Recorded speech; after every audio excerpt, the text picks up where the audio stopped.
खाना कमाना मर जाना ये जिंदगी का मकसद नहीं, बल्कि जमीन पर आने के बाद वो काम करके जाना है कि जाने के बाद ये महसूस होता रहे कि हम भी इस जमीन पर आए थे। वाह वाह माशाअल्लाह। दीन इस्लाम अपने दामन में ऐसे खनकते सिक्के रखता है जो हर दौर में चलने का हुनर रखते हैं। वाह इसकी शान शौकत, इसकी तमाम तर रोशनी सुबह क़यामत तक बाकी रहेगी। ये वो इनकलाबी मजहब है जिसे रब तबारका व तआला ने इस जमीन पर उतारा और उस मजहब का मुबल्लिग अपने महबूब को बनाया। इदारे के बैनर तले हम और आप यहां शरीक हैं, क्योंकि हम और आपकी शौरो आगही, हम और आपके फिक्रों को और जहनी तस्कीन और रूहानियत की दुनिया को मुनव्वर जिस जगह से किया जाता है उसे मदरसा कहते हैं। जी,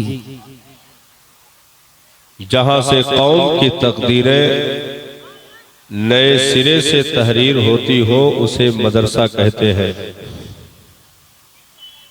जहां अंगूठा टेक को बोलने का हुनर दे दिया जाए और कौम का इमाम और पेशवा बना करके कौम के हवाले किया जाए उसे मदरसा कहते हैं। जो तारीकियों में उजाले का हुनर दे दे उसे मदरसा कहते हैं। जो नस्लों को बहुत दूर तक चलाने का हुनर दे दे उसे मदरसा कहते हैं। जो वक्त की जबानों के साथ गुफ्तगू का हुनर दे दे उसे मदरसा कहते हैं। वाह वाह। जो किसी भी बातिल फिक्र रखने वाले की आंखों में आंखें डाल करके गुफ्तगू करने का मिजाज अता कर दे उसे मदरसा कहते हैं। यानी वतन की शान को मदरसा कहते हैं, वतन की आबरू को मदरसा कहते हैं, वतन की इज्जत व वकार को मदरसा कहते हैं। कौम की वो जिंदगी जिसमें कामयाबियों के चिराग रोशन हो उसे मदरसा कहते हैं। यानी बहन बहू बेटी की इज्जतों के रखवाले जहां पैदा होते हो उसे मदरसा कहते हैं। जहां कौम की गलियारियों में हुर्रियत के पैगाम आम करने वाले पैदा होते हो उसे मदरसा कहते हैं। जहां मुर्दा कौम को जीने का हुनर दिया जाता हो उसे मदरसा कहते हैं। जहां खोई हुई खोए हुए अपने मंजिलों के पते जहां से मिलते हो उसे मदरसा कहते हैं। जहां तारीक दिलों को रोशनी अता की जाती हो उसे मदरसा कहते हैं। जहां अंधी आंखों में भी रोशनी की चमक अता की जाती हो उसे मदरसा कहते हैं। जहां बूढ़ी कौम को जवानी तकसीम की जाती हो उसे मदरसा कहते हैं। जहां एक जो है पस्त तबके में 0 पॉइंट पर जिंदगी गुजारने वाली कौम को फ्रंट पे ला करके खड़ा किया जाता हो उसे मदरसा कहते हैं। जहां सोई हुई कौम को बेदारी की सदाएं अता कर दी जाती हैं उसे मदरसा कहते हैं। जहां अल्लाह अकबर के उन तमाम तर हरारत के की तस्बीह तहलील और अस्सलातु खैरुम मिनन नौम के इनकलाबी पैगाम जहां से अता किए जाते हो उसे मदरसा कहते हैं। यानी जहां सुथराई का ढंग दिया जाता हो उसे मदरसा कहते हैं। जहां निजासतों की गंदगियों से दूर करके पाकीज़गी के मैदान में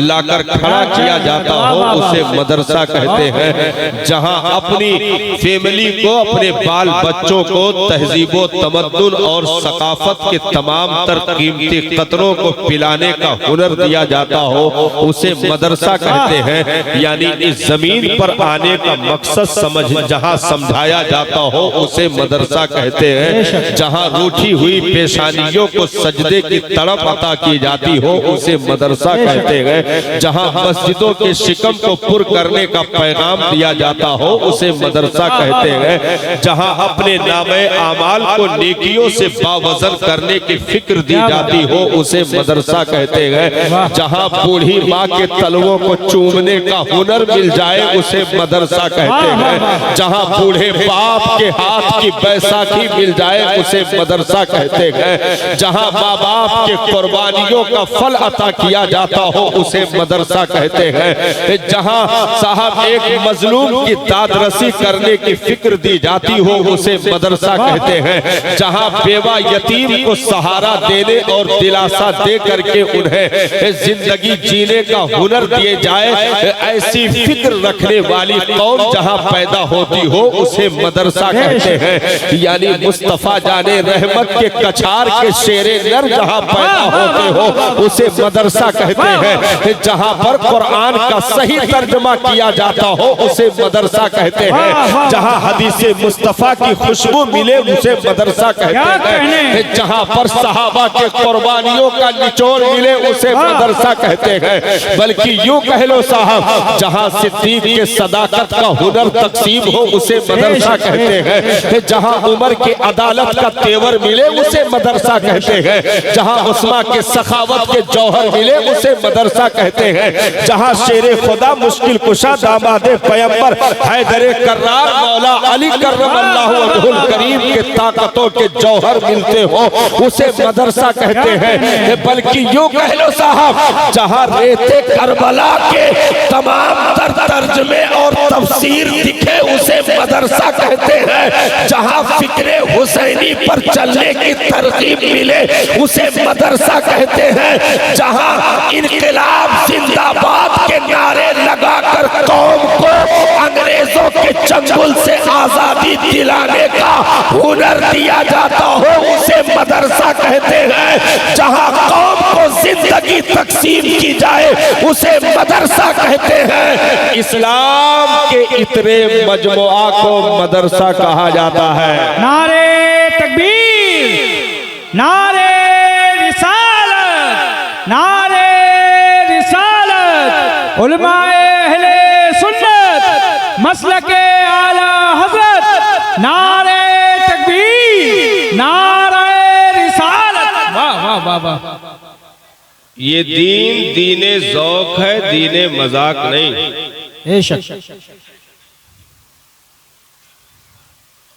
आज हमने हर एक चीज को सीरियस लेना शुरू किया सिवाय मजहब के। हमने मजहब ही को सीरियस लेना बंद कर दिया। मतलब अगर लमसम में कोई चीज निकलेगी तो वो मजहब है।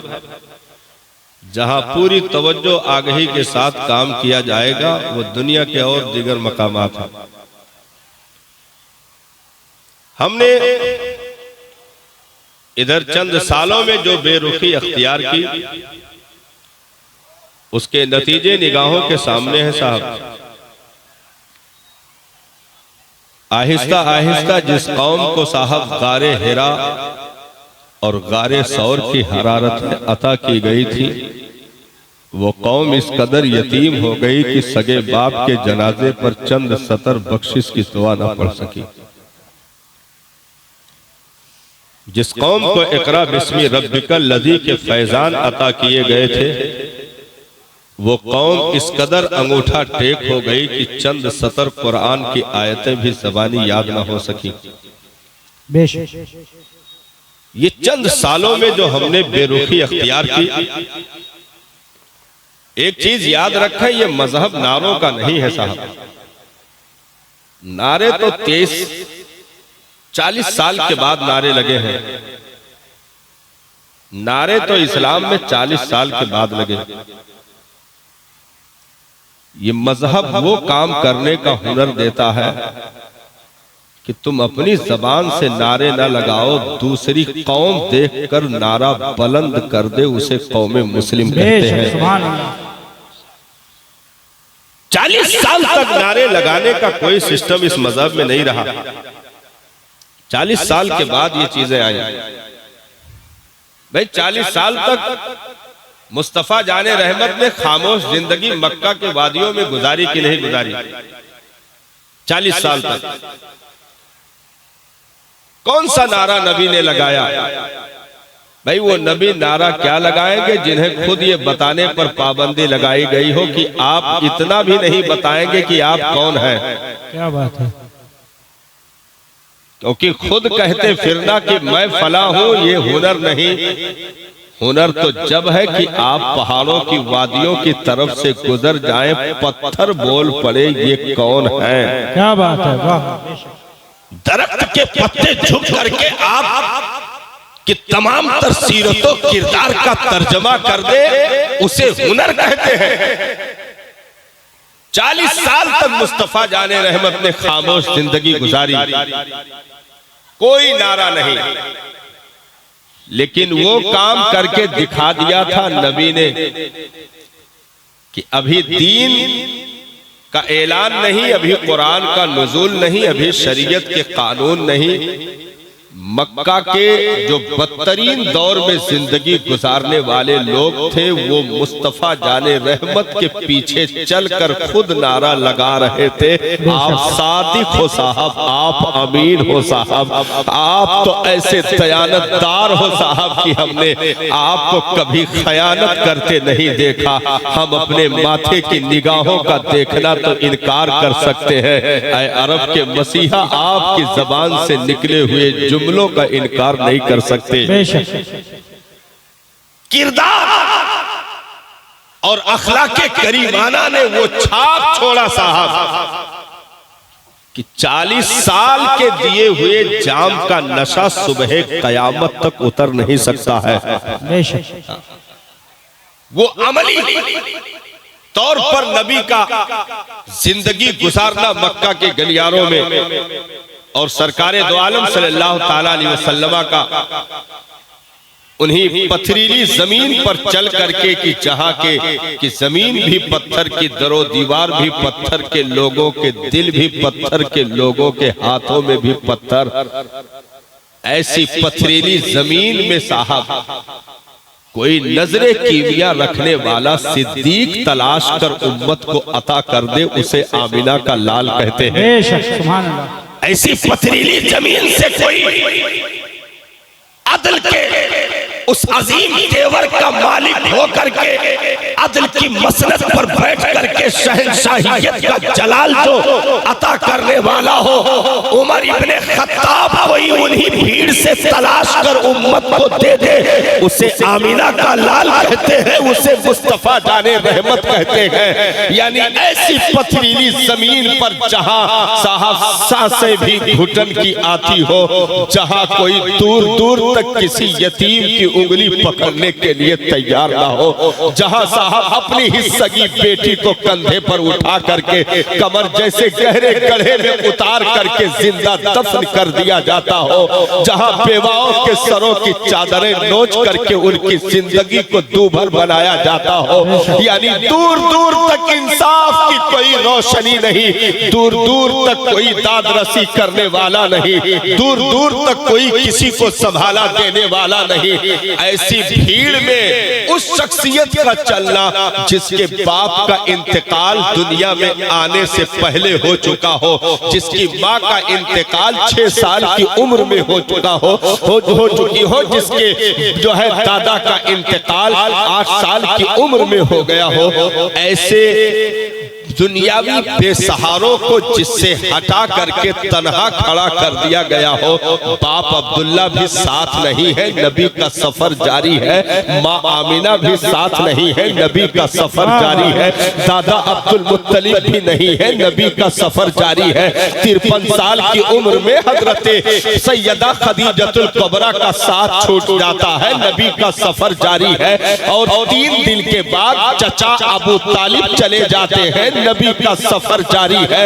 यानी सफर करते करते काबा के छत पर बिलाले हबशी को पहुंचा करके कोसवा नामी ऊँटनी की पीठ पर बैठ करके मक्का के शहर से मुस्तफा ने ऐलान कर दिया, ये वो मोहम्मदी सदा है जो कयामत तक कभी मध्यम नहीं पड़ सकती।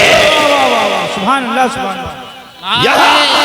तकबीर, नारे तकबीर, नारे रिसालत, नारे रिसालत, मसलके आला हजरत, मसलके आला हजरत, आमदे हुजूर गुलजारे मिल्लत, आमदे हुजूर गुलजारे मिल्लत, नारे तकबीर, नारे रिसालत। हम जिम्मेदार हैं साहब, हम एक जिम्मेदार कौम की हैसियत से हैं इस जमीन पर। हमसे पूछा जाएगा भाई हमने बचपन कहाँ गुजारा, जवानी कहाँ गुजारी, बुढ़ापा कैसे पार किया। हर मरहले के सवाल इसी मजहब में है। यहां तक कि छप्पर का एक तिनका भी अगर हाथ से तोड़कर खिलाल कर लिया है तो उसके भी बाज पुरुष इस मजहब में मौजूद हैं। हम नालियों के किनारे पड़ी हुई कौम में नहीं है साहब, हम जमीन पर कीड़े मकोड़ों की तरह जिंदगी गुजारने वालों में शामिल नहीं है। जिसका बाप जन्नत से हमें पीठ पर लाद कर जमीन पर लाकर उतार दे, उसे मुस्तफा जाने रहमत की उम्मत मुसलमान कहते हैं। हम कोई मामूली नहीं है साहब, बल्कि हम तो ऐसी जमात में शामिल है जिसमें 14 से जायद नबियों ने आने की दुआएं मांगी हो। हम कोई मामूली नहीं है भाई। आज चंद सालों में अगर हम अंगूठा टेक हुए, निकाह फार्म पर भी अंगूठा लगाने लगे तो वो हमारी बदमाशी। मजहब की कोई खता नहीं, मजहब का कोई दोष नहीं। हमें अपनी इस्लाह करनी पड़ेगी। पूरे पावर के साथ मजहब मौजूद है, पूरे पावर के साथ कुरान मौजूद है, पूरे पावर के साथ शरीयत मौजूद है, पूरे पावर के साथ रब का महबूब मौजूद है, मेरा रब मौजूद है। हमें अपने आप को दुरुस्त करना पड़ेगा, हमें अपने आप को दुरुस्त करना पड़ेगा। वाह वाह। क्यों? क्योंकि हमें मिटने के लिए अगर पैदा किया जाता क्या करने, तो बद्र के रेत पर आखिरी पैगंबर से बका की दुआएं न मंगवाई जाती। बेशक हक है। हमें मिटने के लिए अगर पैदा किया जाता कि चंद सालों की ये रोशनी है फिर बुझ जाएगी, तो फिर वो खजूरों के पत्तों के से बनी हुई झोपड़ी, वो छप्पर के नीचे बद्र के कलेजे पर नबी रो रो करके हमें बचाने की दुआएं न करते कि मेरे मालिक आज तेरे महबूब के उठे हाथों का वास्ता है, आज आंखों से टपकने वाले गर्म आंसुओं के कतरात का वास्ता है। सिद्दीक़ के बासफा कहते हैं कि नबी इस कदर रो रहे थे कि दोषे मुबारक की चादर सरक कर जमीन पर आती, मैं उठाकर फिर दोषे मुबारक पे रखता। ये देख करके मुझे भी रोना आ गया। मैंने हाथ जोड़ करके अर्ज की, मसीहा आप इस कदर गमज़दा ना हो, आप फिक्र ना करें, आपका रब आपको मायूस नहीं होने देगा। तो नबी ने ये जो रो रो कर दुआ मांगी वो कौन है? वो हम ही खुश नसीब हैं जिसे बद्र की भीड़ में बचाने की दुआ की गई। अरे आमीना के यहाँ पिघौले में उस आलम में भी सजदे में जिसे याद किया गया वो हम हैं। और पूरी जिंदगी जिसके हिफाजत की तमन्नाएं जारी रही वो हम हैं। इसी जमीन पर चल करके नोकीले पत्थरों पर पेशानी रख करके रोकर मुस्तफा ने जिसको बचाने की दुआ की हो वो कोई और नहीं, हम हैं। जिसे हुजरे आयशा में याद किया गया वो हम हैं। जिसे तन्हाइयों में याद रखा गया वो हम हैं। जिसे मजमे सहाबा में याद किया गया वो हम हैं। जिसे मिंबर से जो है मस्जिद नबवी के मिंबर पे चढ़ते हुए याद रखा गया वो हम हैं। अरे ये तो ये है शबे मेराज, रब के हुजूर जिसे याद रखा गया वो हम हैं। अगर मिटाने के लिए मामला होता तो इतनी चीजों के एहतमाम न होते साहब। और बद्र के कलेजे पर जिसे बचाने की दुआ मुस्तफा ने की तो रब ने वो जवाब अता किया।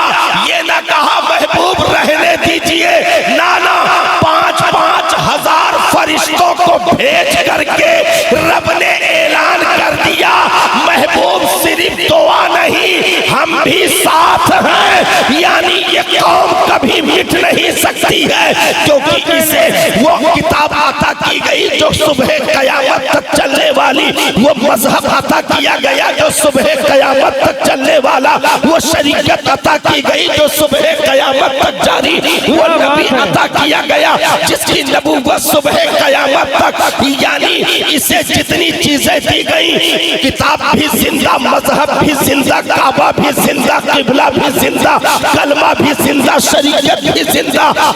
तो इन जिंदों के सदके में ये मुसलमान कौम भी जिंदा थी, है और रहेगी। हमें और आपको सिर्फ अपने आप को संवारने की जरूरत है साहब, अपने आप को संवारने की जरूरत है, क्योंकि हम उन निगाहों में बसे हुए हैं जिन्होंने हमारे लिए कुर्बानियां दी थी, हमें बचाने के लिए जिन्होंने अपने कुंभ और कबीले को कुर्बान कर दिया था, हम उनकी निगाहों में हैं। जिस कौम को गौसे आजम जैसी शख्सियत की निगरानी अता कर दी गई हो उसे मुसलमान कहते हैं। जिस कौम की हिफाजत के लिए, निगरानी के लिए शहनशाह हिंदो पाक गरीब नवाज जैसी अजीम शख्सियत अता कर दी गई हो उसे मुसलमान कहते हैं। जिसमें कुतुबुद्दीन बख्तियारे काकी जैसे फिक्रो आगही रखने वाली मुकद्दस हस्तियों ने जिंदगी गुजारी उसे मुसलमान कहते हैं। जिसमें महबूबे इलाही निजामुद्दीन औलिया जैसी हस्तियों ने आंख खोला उसे मुसलमान कहते हैं। जिसमें फरीदुद्दीन गंजे शकर जैसी हस्तियों ने अपनी मुस्कुराहटें अता की हो उसे मुसलमान कहते हैं। यानी वलियों के खजाने से मामूर है ये कौम, नबियों की दुआओं से मामूर है ये कौम, सहाबा की इल्तिजाओं से पुर है ये कौम। इस कौम को कभी नजर नहीं लग सकती है। याद रखें कि दुनिया में वो कौम जिंदा रखी जाती है जिसके असलाफ जिंदा होते हैं, जिसकी तारीखें जिंदा होती हैं, जिसकी तहरीकें जिंदा होती हैं, जिसके पैगामात जिंदा होते हैं, जिसकी किताबें जिंदा होती हैं, जिसके उसूल जिंदा होते हैं, जिसके कानून जिंदा होते हैं, वो कौम दुनिया में जिंदा रखी जाती है। तो हमारी हर चीज जिंदा थी है और रहेगी। जो किबला 1450 साल पहले बनाया गया वो काबा जिंदा है, आज भी वो मौजूद है और कयामत तक मौजूद रहेगा। जो कानून नबी ने आज 1450 साल पहले अता किया था कि वजू करने का ये तरीका है, मसह गर्दन का होगा, गले का नहीं होगा, तो आज तक दुनिया जो है गर्दन के मसह को गले तक नहीं पहुंचा पाई। यानी वो उसूल नबी का जिंदा है। अगर रोजा 1 महीने का था और उसमें वक्त सहर से लेकर के गुरूबे आफताब तक खाना पानी को बंद किया गया था, उसूल 1450 साल पहले दिया गया था, आज भी वो उसूल मौजूद है। 5 वक्त की नमाज थी, ना कोई 4 कर सका, ना कोई 6 कर सका। यानी कयामत तक ये तमाम तर कानून अपनी जिंदगी के साथ मुस्कुराते हुए बाकी रहेंगे। तो जिसकी किताब जिंदा, जिसकी तहरीक जिंदा, जिसका किबला जिंदा, जिसका कलमा जिंदा, जिसका नबी जिंदा, जिसके तमाम तर शरीयत के कवानीन जिंदा, वो कौम मर जाए ये कभी नहीं हो सकता है। क्योंकि अगर कौम ना रही तो कुरान कयामत तक चलकर क्या करेगा? अगर कौम ना रही तो शरीयत कयामत तक चलकर क्या करेगी? अगर कौम ना रही तो कयामत तक किबला रहकर क्या करेगा? अगर कौम ना रही तो कयामत तक नबी की नबूवत क्या काम करेगी? नाना साहब, बल्कि सुफ़ा के चबूतरे से लेकर के रेते करबला पर, रेते करबला तक, खेमे ज़ैनुल आबदीन से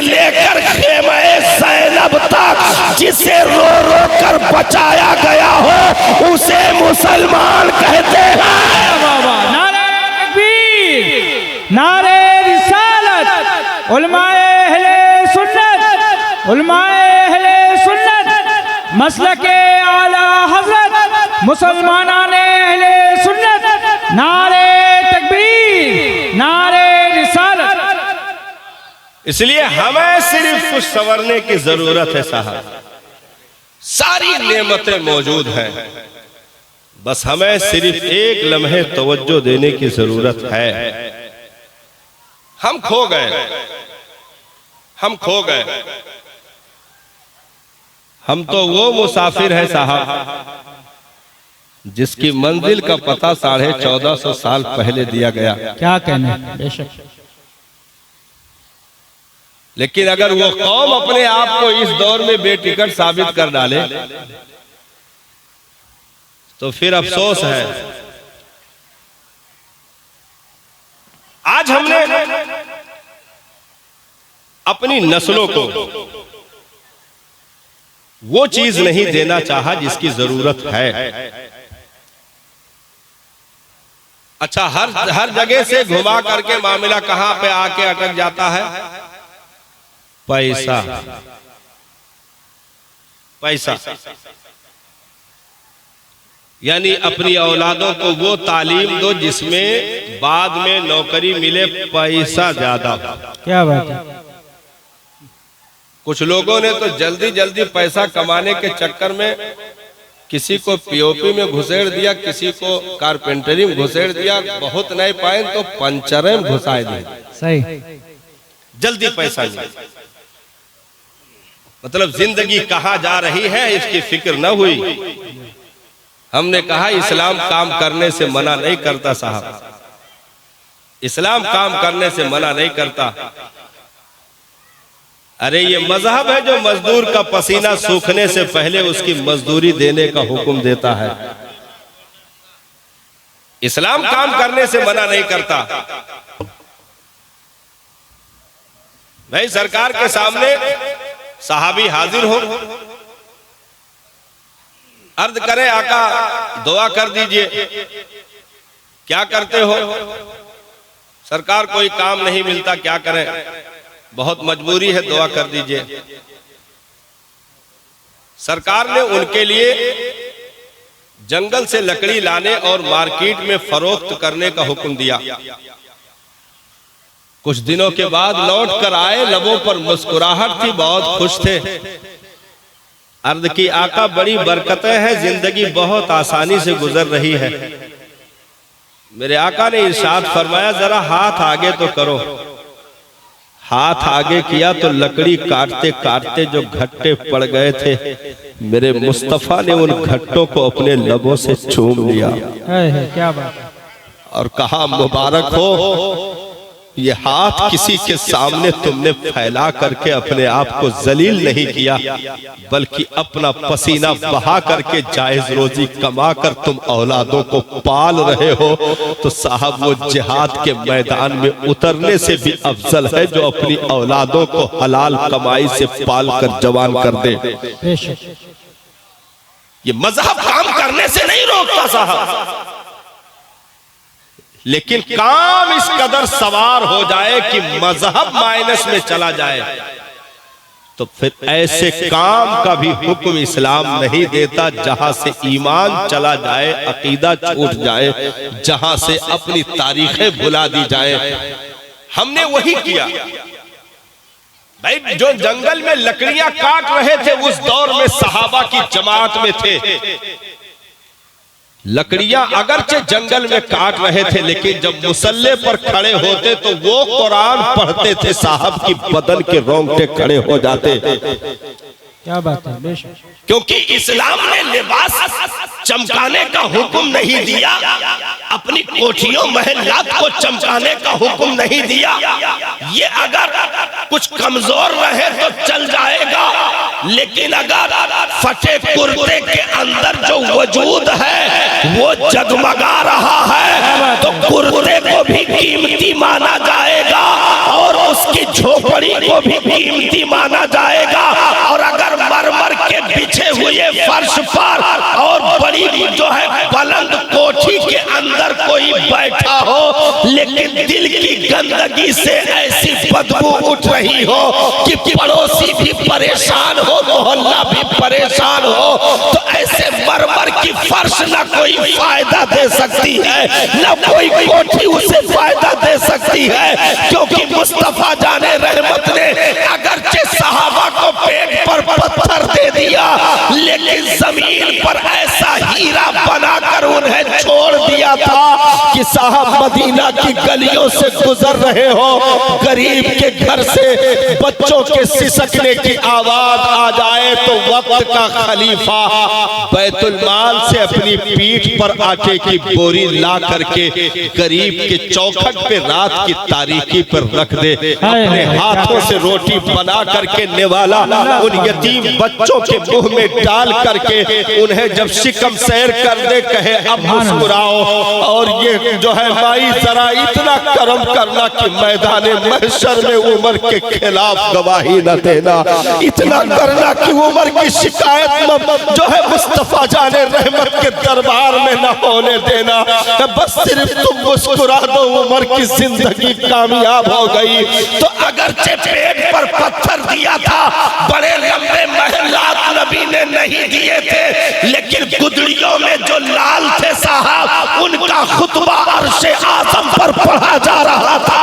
ऐसे ही कीमती कौम को तश्कील देता है इस्लाम, ऐसे ही उम्मत को पालने का हुनर देता है इस्लाम।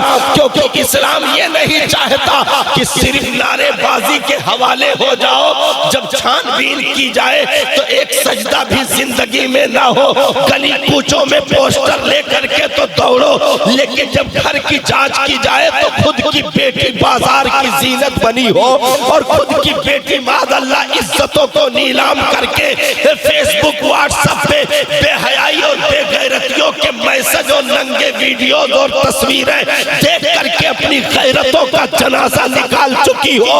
मोबाइल साहब, मोबाइल ये इस्लाम ने हराम नहीं किया, लेकिन जो उसके इस्तेमाल हुए उस पर इस्लाम ने जो बैन लगाया आज नहीं बहुत पहले से लगे हुए हैं। क्योंकि मोबाइल अगर चलाए गैरतों की हिफाजत हो तो मोबाइल ठीक है, अगर निगाहों की हिफाजत हो मोबाइल ठीक है, अगर कान की हिफाजत हो मोबाइल ठीक है, लेकिन अगर जवान की जवानी लुट जाए तो ऐसी मोबाइल पर लानत हो। अगर जवान बेटी की गैरतों का जनाजा निकल जाए तो ऐसी मोबाइल पर लानत हो। वो माँ बाप जो अपने अपने कमरों में खाबे खरगोश में मुब्तला हुए और तुम्हारे घर की चार दीवारियों से नस्लों को उचक लिया गया, तुम्हें खबर न हुई। इस्लाम ऐसी हरामकारियों पर बैन लगाता है, क्योंकि जहां गैरतों का जनाजा निकल जाए ऐसी कौम नहीं चाहिए इस्लाम को, जहां अपने निगाहों की आबरू बिक जाए ऐसी बेगैरत कौम इस्लाम को नहीं चाहिए, जहां ज़बान की वक़ात चली जाए ऐसी बेगैरत कौम इस्लाम को नहीं चाहिए, जहां दिल की दुनिया उजड़ जाए ऐसी बेगैरत कौम इस्लाम को नहीं चाहिए। बल्कि इस्लाम को अगरचे वो 313 आए या वो करबला में 72 आए, हुसैनी मिजाज रखने वाली कौम की जरूरत है इस्लाम को। वाह वाह वाह, नारे तकबीर, नारे रिसालत, उलमाए अहले सुन्नत, मसलके आला हजरत, मसलके आला हजरत, नारे तकबीर, नारे रिसालत। हम अंगूठा टेक हो गए साहब, अंगूठा टेक हो गए। महंगी महंगी फीसों पर अपने बच्चों को हम स्कूलों कॉलेजों के हवाले करना शुरू किए। 1000 रुपए, 1500 रुपए, 2000 रुपए फीस, और खाली फीस नहीं, पूरी फैमिली का फास हो जाना ये भी बहुत बड़ा जुर्म है। वो अम्मा जो जिंदगी में फजर ना पढ़ी वो हो 4 बजे उठकर लंच बनाए रही। का मामला है, मौलाना साहब असल में वो 7 बजे स्कूल है, लंच बना रहे, पराठा वराठा पैक कर दी, लौंडा जात है स्कूल, तो हम कहें पैक कर दियो। वो बप्पा जो जिंदगी टाइम पर ना उठा, वो 6:30 बजे चड्ढा और टी शर्ट पहन के मोटरसाइकिल के टंकी पे यहाँ लौंडा का लादे भट भट भट भट जा रहा है।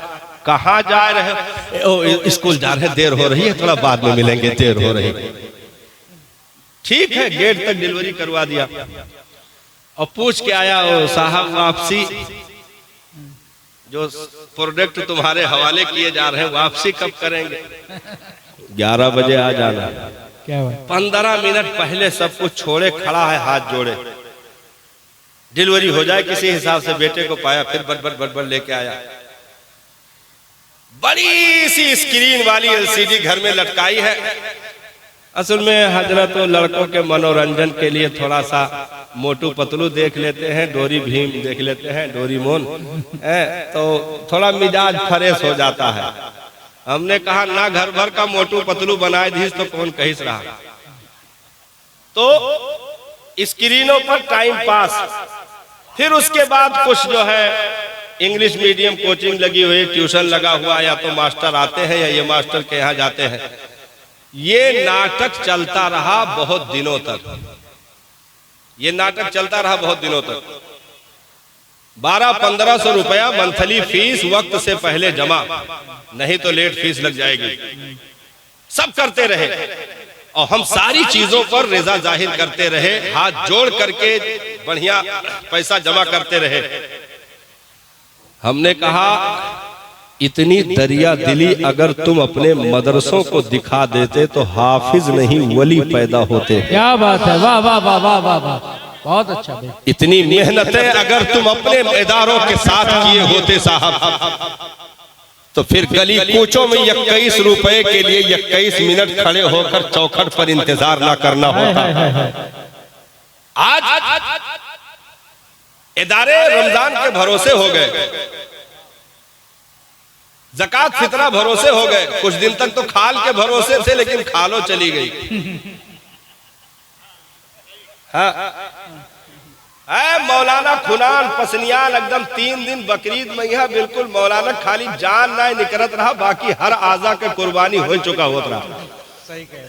उधर से 30 चमड़ा लादे लावत है, उधर से 35 चमड़ा लादे लावत है, और नमक लगाया है, वो टेम्पो लदवाई है, और यहाँ से लेकर सदर मार्केट तक, अमीनाबाद तक रात भर बेचा जा रहा है। पता लगा कि 2 रुपया मुनाफा मिल रहा है, मदरसे का फायदा हो जाएगा। ये काम साहब किसी कॉलेज और यूनिवर्सिटी ने नहीं किया, नहीं किया गया,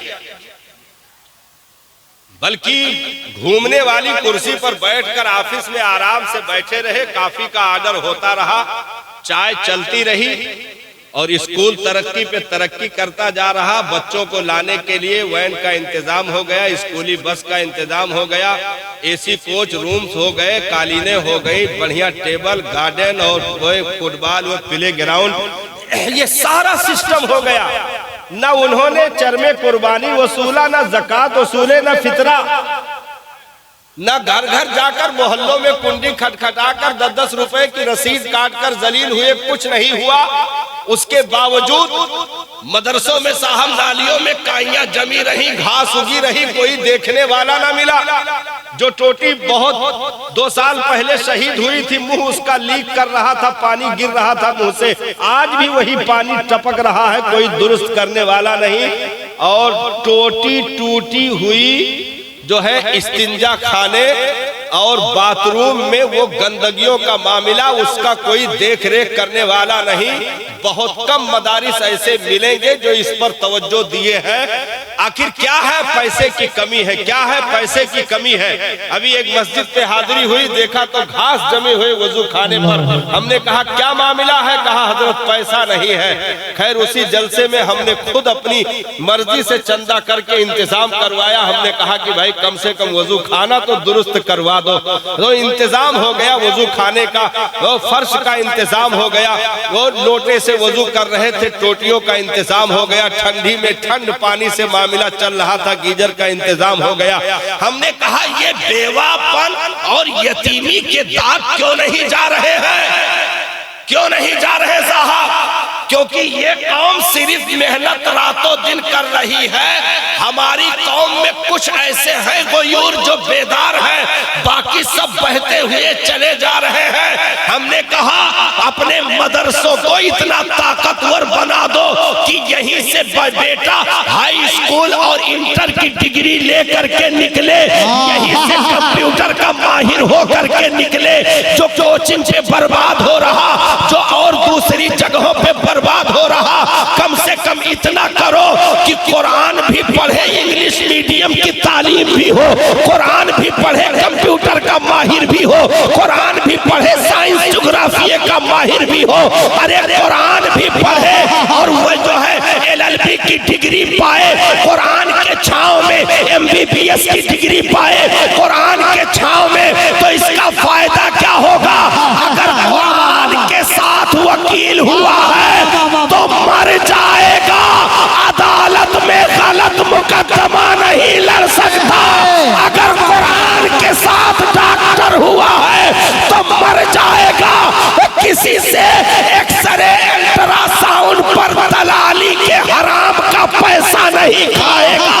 क्योंकि कुरान को अगर छोड़ोगे तो रिस्क कब हराम हो जाए कुछ पता नहीं, लेकिन कुरान को साथ रखोगे तो दुनिया भी बचेगी, दीन भी बचा रहेगा और अकीदा भी महफूज होगा। रिसालत मसलके आला हजरत उलमाए अहले सुन्नत, उलमाए अहले सुन्नत हजरत अल्लामा मुफ्ती कमालुद्दीन साहिब क़िबला फैज़ाने गौसे आज़म कॉन्फ्रेंस, नारे तकबीर, नारे रिसालत। अरे जिंदाबाद भाई, वाह वाह वाह वाह वाह, हाँ हाँ हाँ वाह वाह वाह। भाई हमने क्या समझा, दीन को हम कितना पढ़ना चाहते हैं, दीन को कितना पढ़ना चाहते हैं।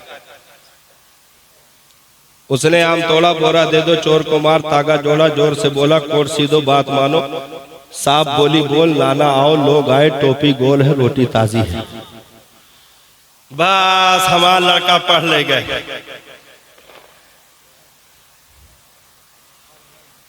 10 सूरत याद कैली, लड़का पढ़ ले गए। कुछ लोग तो मोहल्ले में यहाँ कुरान मुकम्मल करवाए रहे, मोहल्ले में कुरान मुकम्मल करवाए रहे, मतलब मोहल्ले में यहाँ ऐसे घरेलू कुछ चलत रहा मामला, तो जे पढ़ावत रहा वही के उर्दू इतना स्पेशल रहा कि एक दिन कोशिश करके उर्दू बोली, कुर्बानी में कहीं कि औलिया के नाम से कुर्बानी करे थे। तो कहन भाई औलिया के नाम से मतलब सबके नाम से, एक जन के क्यों नाम बता दो ऐसे।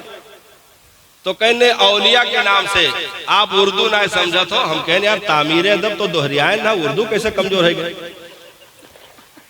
क्या बात है भाई, भाई तामीर अदब तो दोहरिया पढ़े ना, उर्दू कैसे कमजोर है गए?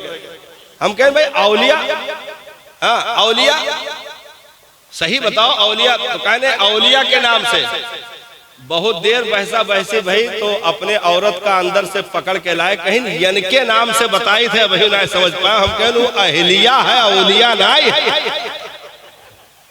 अल्लाह अकबर। तो आधा घंटा से अहलिया का औलिया कहत रहे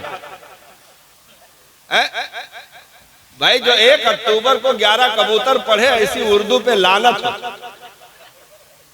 हाँ हत्तल इम्कान को हतीउल्लाह का मकान जो बता दे, फिर उसी ऐसी पढ़ाई पर लानत हो। तो हमने लूली लंगड़ी मतलब मजहब में लूली लंगड़ी चीजें चलाने में हम राजी हो गए, इसको सीरियस नहीं लिया। कहा है उर्दू पढ़ के, अरे देखी थे कौन मौली साहब का लगा दी थे अंग्रेजी। तो 1 महीना ढूंढा कि अच्छी जगह कहाँ है, कोचिंग सेंटर अच्छा कहाँ है, VIP सुविधा कहाँ है, अच्छे स्कूल का मामला कहाँ है। महीनों तलाश करता रहा, कई के एडवर्टाइज अखबार में पढ़ता रहा, फोन करके पहुंचता रहा। लेकिन जब जो है दीनी तालीम का मामला आया, अरे मौलाना साहब पढ़ाए जो ऐसे फातिहा दुरूद भरे। हमने कहा जलीलो यही तो नुकसान हुआ कि दीन में 0 पॉइंट पर तुमने अपनी औलाद को रखा, वीजा मंगवा करके दुबई सऊदी ढकेल दिए, और वहां से जब 3 साल के बाद पलटा तो बाप को भी काफिर कह रहा था, माँ को भी काफिरा कह रहा था। अल्लाह। हाँ, कहा ये सब मुशरिक हो गए, ये सब जो है दरगाहों पे जाना शिर्क है, फातिहा कराना शिर्क है, ये करना शिर्क है। मतलब वहां गया तो वहां के लोगों ने काम से ज्यादा उसको तालीम दे दी और उसको पढ़ा करके फिर से दुरुस्त किया, क्योंकि खाली जमीन थी, उन लोगों ने अपनी प्लानिंग शुरू कर दी और नक्शा बनाकर बुनियादें डाल करके भेज दिया। अब आया तो घर भर को काफिर कह रहा था। हमने कहा ये जलील हरकतें ना करो, सऊदी के रियाल और दुबई की स्कीमें तुम्हारे कब्र में जाने वाली नहीं है। अपनी नस्लों को इतना बचपन से जवानी तक हुनर दे दो कि किसी भी मुल्क में उतर जाए, जब वो बात करे तो पछताए कि हमने तो मामूली समझ के छेड़ा था, ये तो बरेली के कछार का शेर निकला। वाह वाह वाह वाह वाह वाह। जब जब जब जब जब अल्लाह अकबर या रसूल अल्लाह, माशाअल्लाह। जिंदाबाद जिंदाबाद जिंदाबाद।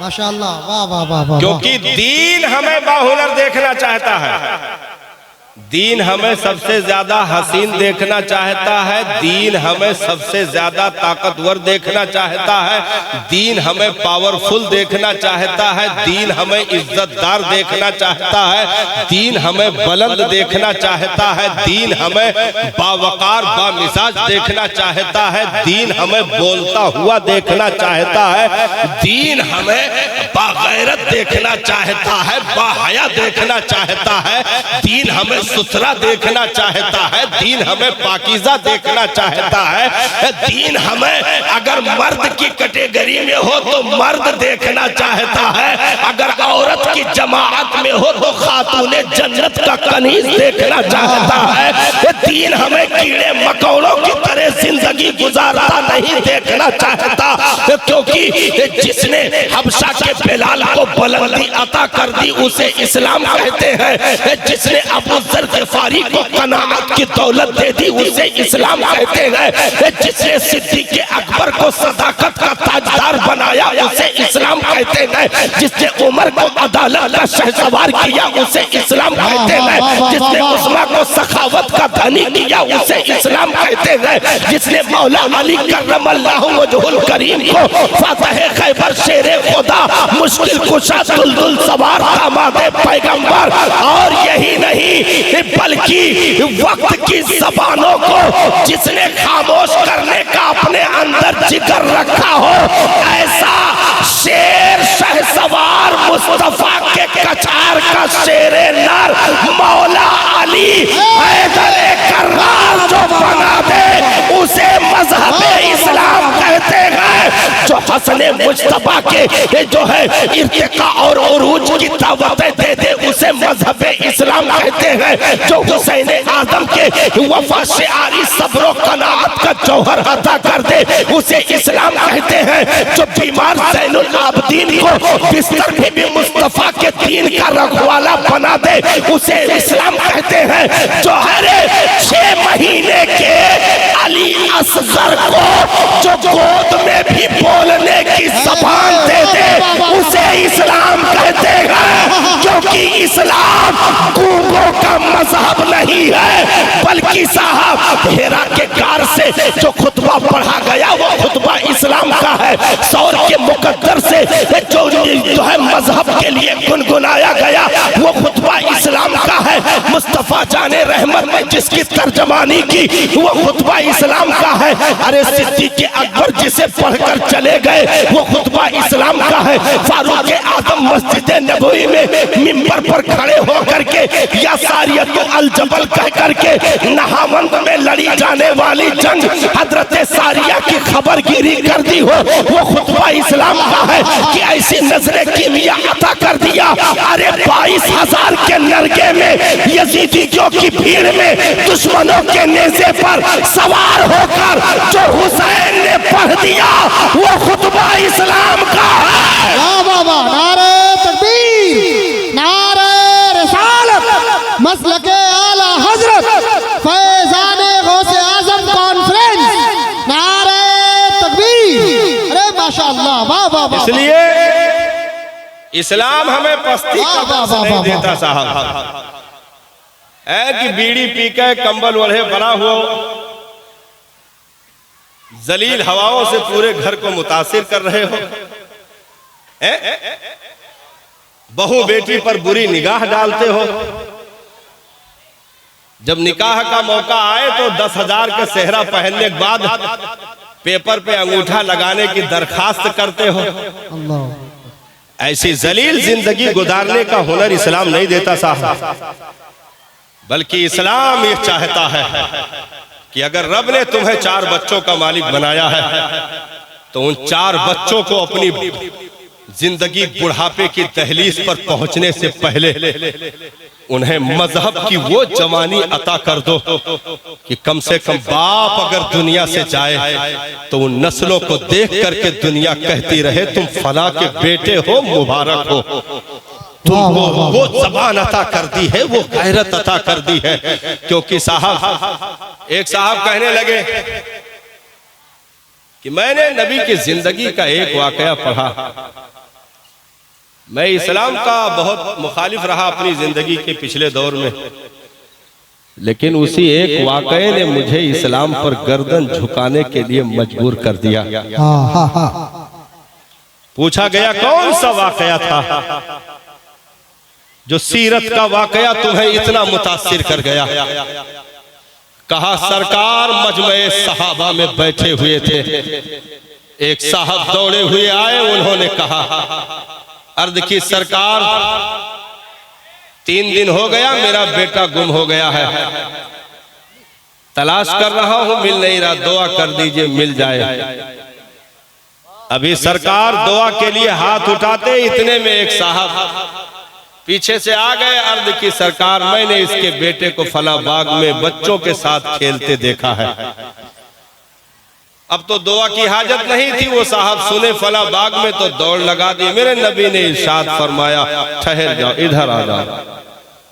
आए, अर्ज की जी सरकार। इरशाद फरमाया बड़ी तड़प है, कहां जा रहे हो?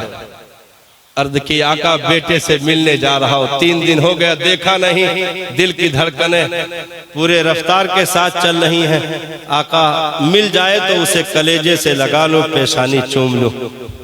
कहा खैर से जाओ, लेकिन एक नसीहत याद रखना, जब पहुंचना तुम्हारा बेटा बाग में उन बच्चों के साथ खेल रहा होगा तो बाग के किनारे पहुंच करके उसे बेटा कहकर ना पुकारना। अर्ज की आका मेरा बेटा है, अगर बेटा कहकर पुकारूं हर्ज क्या है?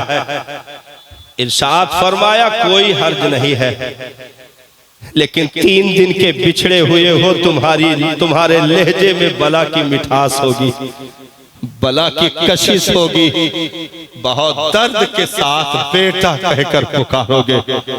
हो सकता है उन खेलने वाले बच्चों में कोई यतीम बच्चा हो जिसके बाप का साया उसके सर से उठ गया हो, उसका कलेजा फट जाएगा कि काश कि मेरा बाप होता तो वो भी मुझे बेटा कहकर आवाज देता। इसलिए घर पर ला करके जितना प्यार करना है कर लेना, क्योंकि उसी मोहसिन इंसानियत का इरशाद है किसी यतीम के सामने अपने बच्चों से प्यार न जताना, किसी बेवा के सामने अपनी औरत से प्यार और मोहब्बत न जतलाना, किसी गरीब के सामने साहब अपने खाने की खुशबू पहुंचा करके उसके दिलों को जख्मी न करना।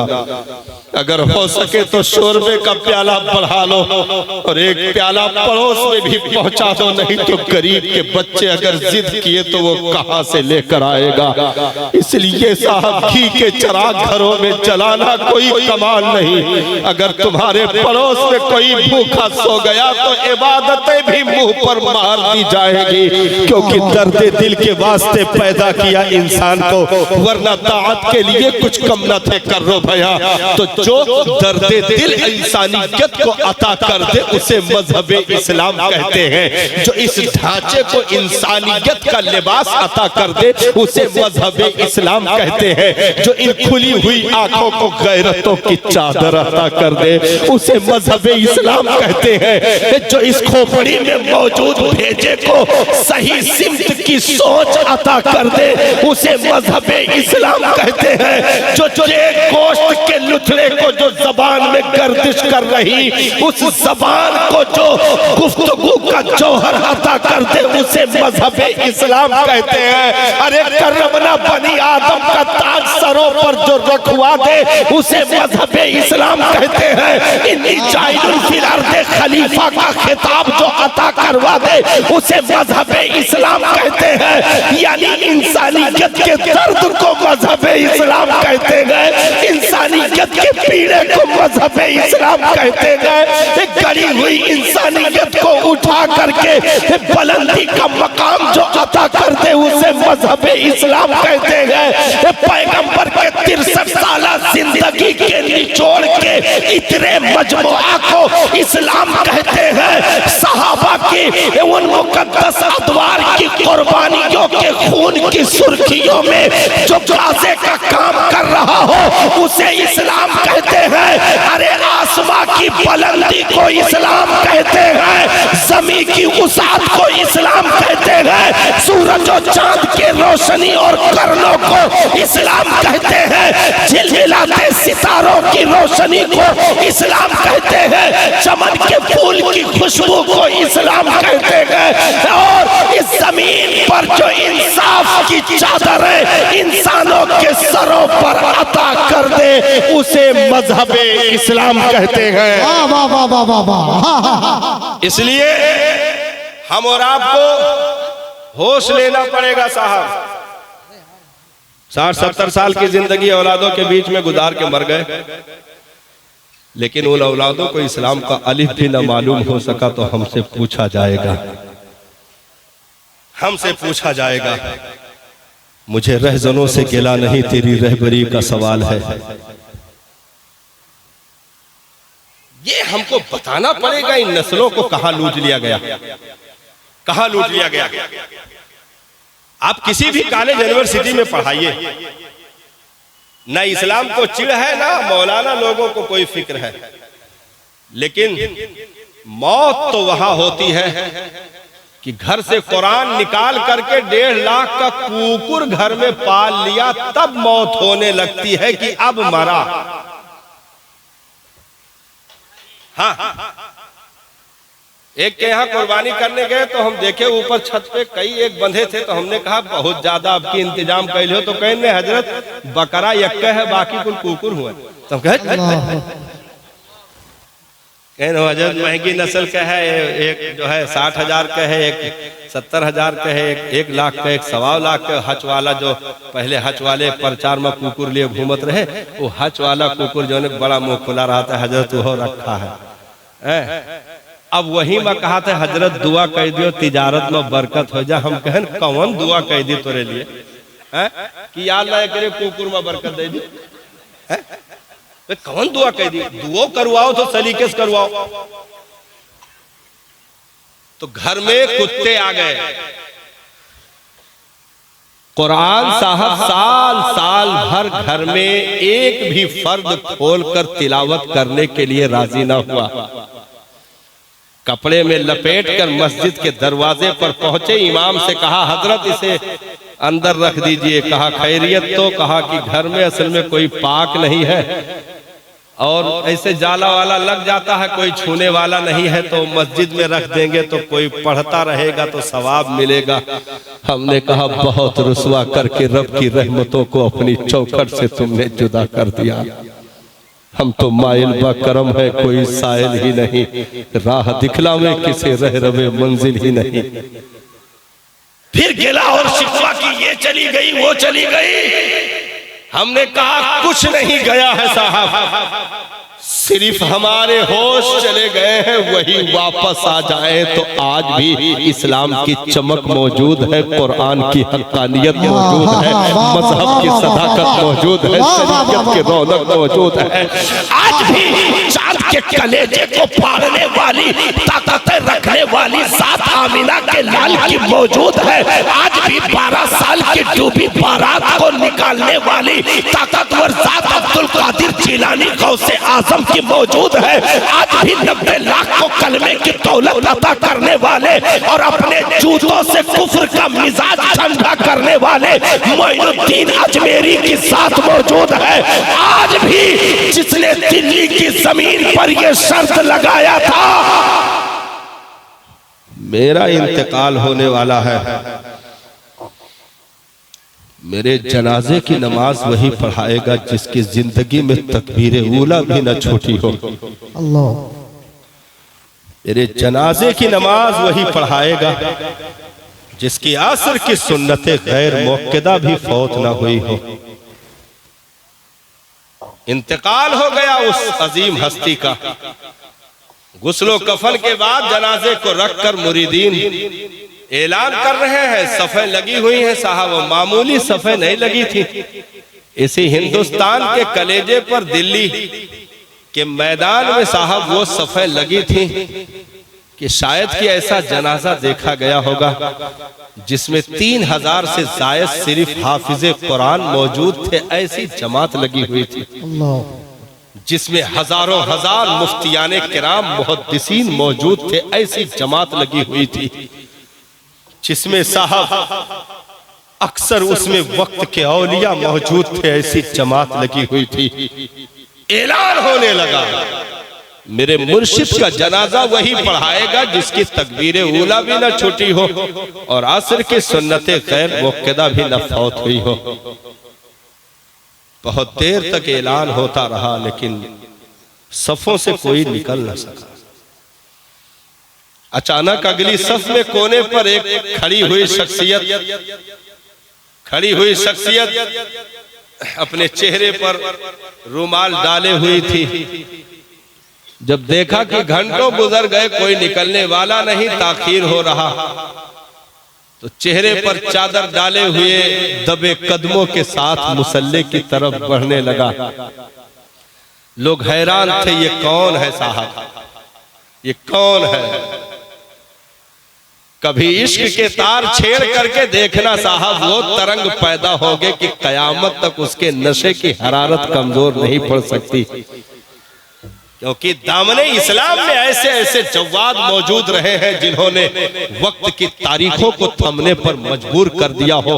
मजहबे इस्लाम किसी मामूली चीज का नाम नहीं है।